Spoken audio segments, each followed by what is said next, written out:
ஒரு மந்திரவாதி இடத்துல எத்தனை பேர் போய் கொண்டிருக்கிறீங்க? ஒரு கோழியின் ரத்தமோ, ஒரு ஆட்டின் ரத்தமோ, ஒரு மனுஷன் ரத்தமோ உங்களை விடுதலையாக்க முடியாது.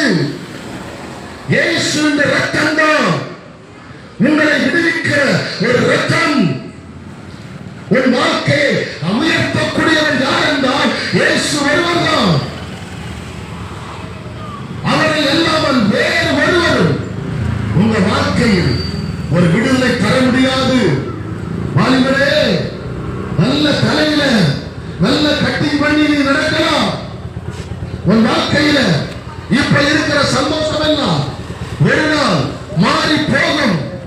ஒரு 2 மணிக்கு ஒரு சினிமா படம் பார்க்கும்போது அந்த சினிமா படம் உங்கள் வாழ்க்கையில ஒரு மகிழ்ச்சியை தர முடியாது. அந்த 2 மணி நேரம் நீ கர்த்தருடைய சமூகத்தில் நீ அமர்ந்திருந்தால்